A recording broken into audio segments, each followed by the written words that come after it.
하나님의 말씀은 마태복음 28장 1절에서 10절의 말씀입니다. 안식일이 다하여가고 안식 후 첫날이 되려는 미명에 막달라 마리아와 다른 마리아가 무덤을 보려고 왔더니 큰 지진이 나며 주의 천사가 하늘로서 내려와 돌을 굴려내고 그 위에 앉았는데 그 형상이 번개같고 그 옷은 눈같이 희건을 수직하던 자들이 저를 무서워하여 떨며 죽은 사람과 같이 되었더라. 천사가 여자들에게 일러 가로되 너희는 무서워 말라. 십자가에 못 박히신 예수를 너희가 찾는 줄을 내가 아노라. 그가 여기 계시지 않고 그의 말씀하시던 대로 살아나셨느니라. 와서 그의 누우셨던 곳을 보라. 또 빨리 가서 그의 제자들에게 이르되 그가 죽은 자 가운데서 살아나셨고 너희보다 먼저 갈릴리로 가시나니 거기서 너희가 배우리라 하라. 보라, 내가 너에게 일렀느니라 하거늘. 그 여자들이 무서움과 큰 기쁨으로 무덤을 빨리 떠나 제자들에게 알게 하려고 다름질할세. 예수께서 저희를 만나 가라사대 평안하뇨 하시거늘. 여자들이 나아가 그 발을 붙잡고 경배하니 이에 예수께서 가라사대 무서워 말라. 가서 내 형제들에게 갈릴리로 가라 하라. 거기서 나를 보리라 하시니라. 아멘. 할렐루야. 저에게 평강의 복을 기원하는 마음으로 샬롬 인사 나누시기 바랍니다. 샬롬. 샬롬. 한 번 더 인사 나누실 때 해피 이스터 인사 나누시기 바랍니다. 해피 이스터. 해피 이스터. 오늘 부활절 새벽 예배 나오신 여러분을 주님의 이름으로 환영합니다. 오늘 글로리아 찬양대가 살아계신 주 부활하신 우리 주님께 찬양으로 영광을 참 잘 돌렸죠. 저런 목소리가 나오려면 새벽 3시에는 일어나야 되지 않겠는가. 어떻게 이른 시간에 그렇게 청하고 낭낭한 목소리로 힘차게 부활하신 주님을 찬양할 수가 있었는지 정말 그 이름대로 글로리아 우리 하나님께 영광을 돌립니다. 우리 주 예수 그리스도께서 우리 허물과 죄악을 짊어지시고 성금요일에 십자가에 못 박혀 죽으신 지 사흘 만에 오늘 새벽에 다시 사셨습니다. 예수 그리스도의 부활은 역사적인 사건입니다. 그것이 역사적인 사건이기에 증거가 있습니다. 4가지 부활의 증거를 여러분과 함께 나누고자 합니다. 첫 번째는 빈 무덤입니다.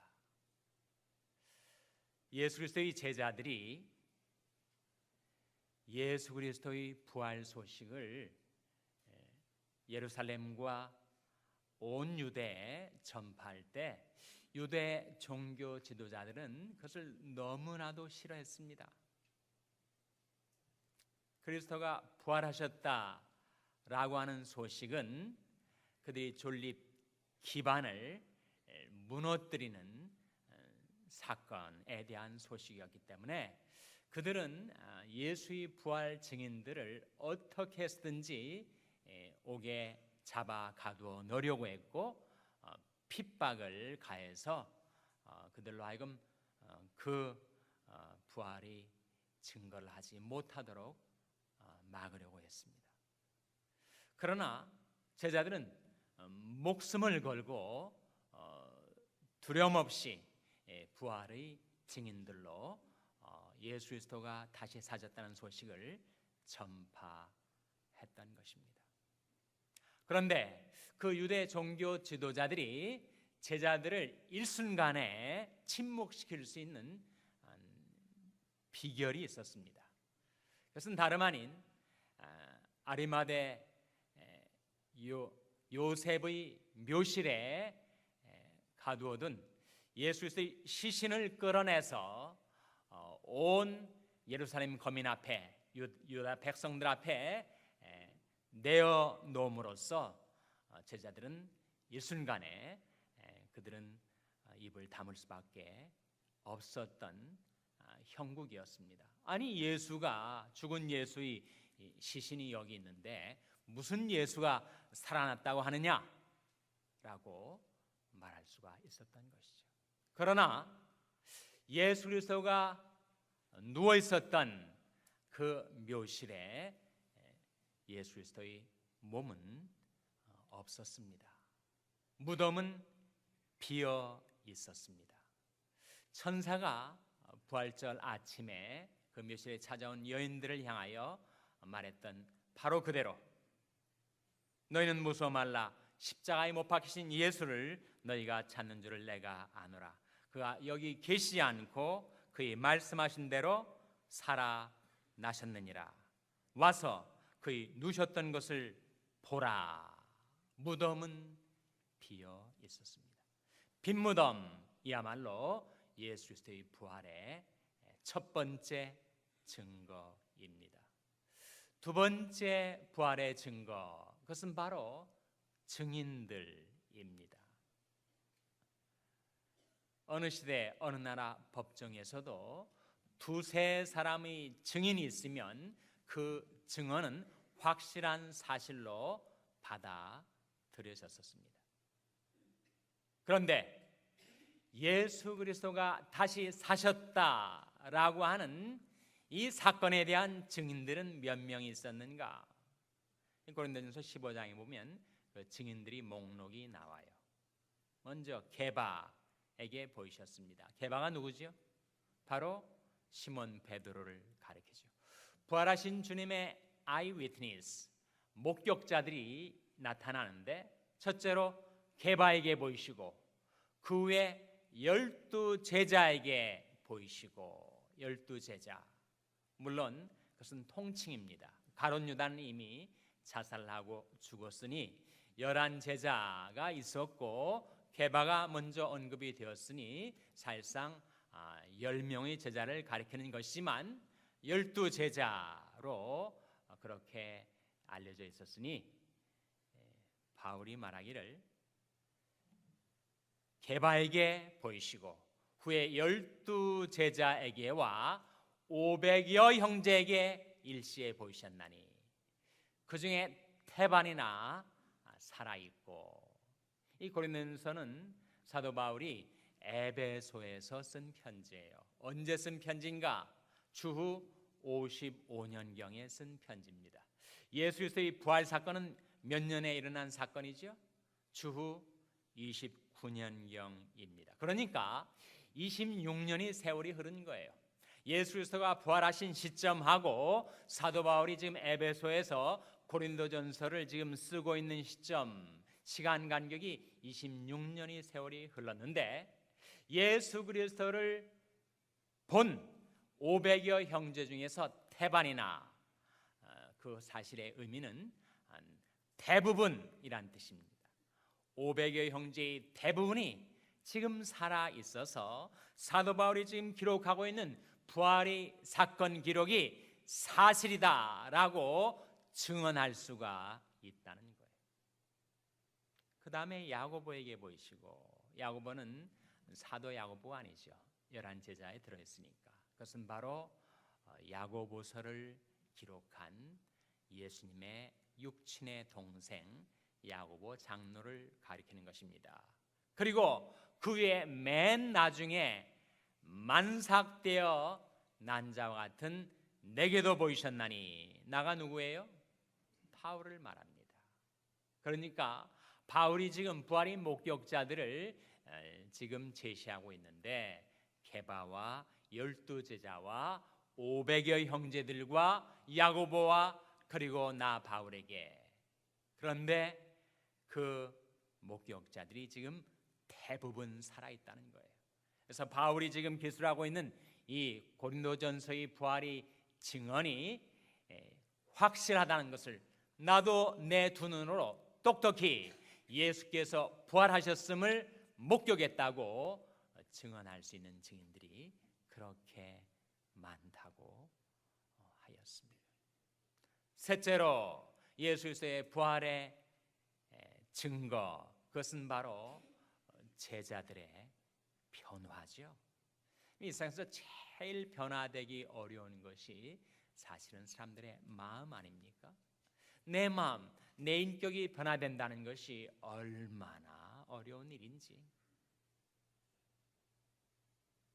그런데 예수님이 살아 계실 때에도 그 유대 종교 지도자들과 로마 정권의 핍박이 무서워서 시몬 베드로와 같은 수제자도 예수님을 향하여 나는 그를 모른다 라고 3번씩이나 부인했었던,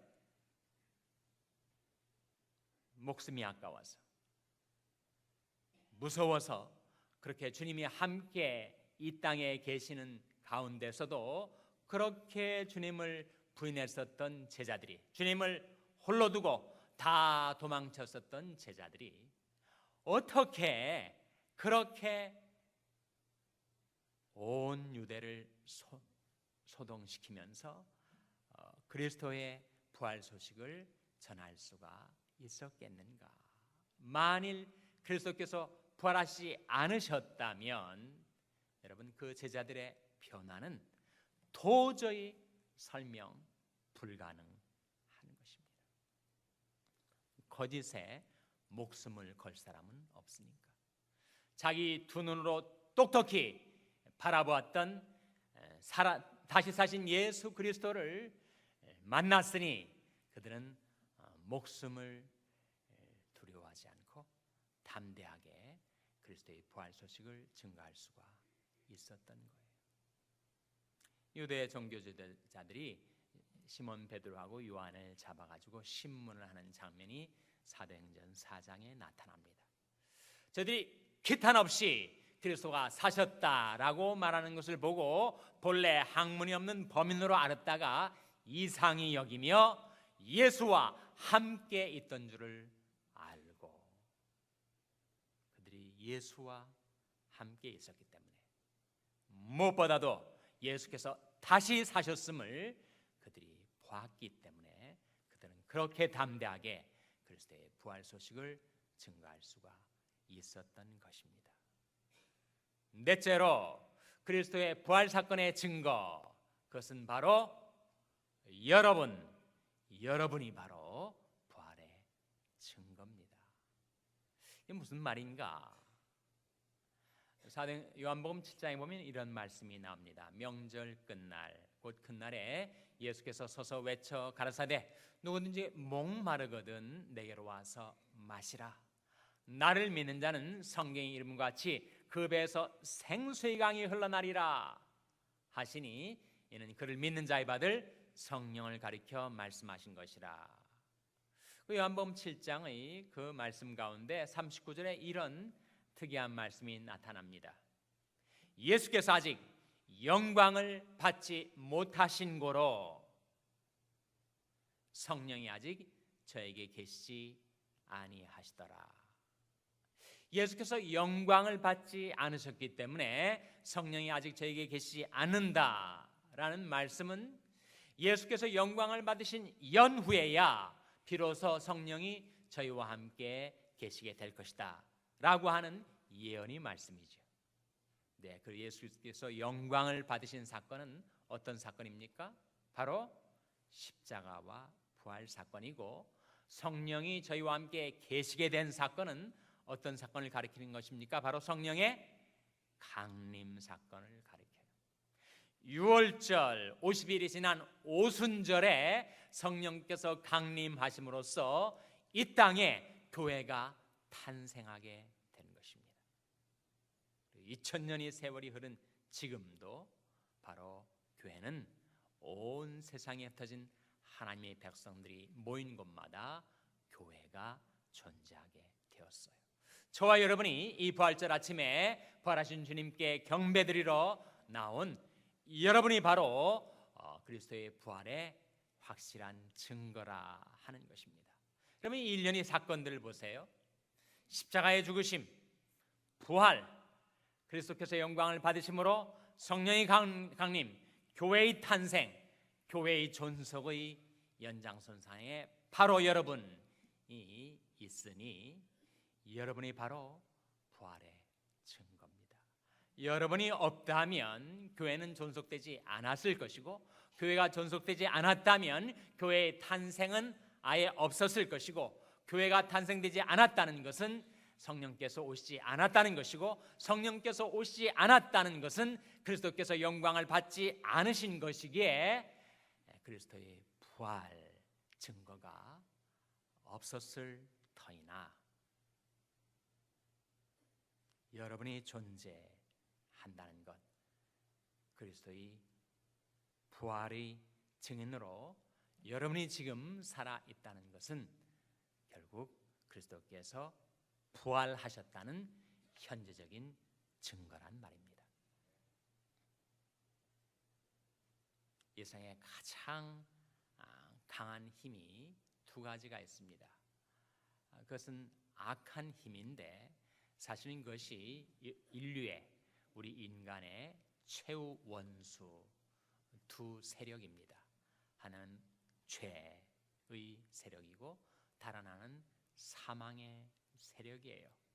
여러분, 이 세상에 그 힘보다 더 강한 힘이 없었습니다. 그래서 인류의 최후 원수는 바로 죄와 사망이었습니다. 온 인류 역사는 죄와 사망의 세력이 얼마나 가공할 만한 것인가를 입증해 준 기록입니다. 그런데 세상에 가장 강했던 그 두 세력을 꺾어 놓으신 그리스도의 부활의 능력, 그것은 세상에서 가장 강력한 힘이 되고 만 것입니다. 죄와 사망의 세력을 꺾으시고 다시 사신 부활하신 예수 그리스도께서 여러분의 삶 가운데 임하셔서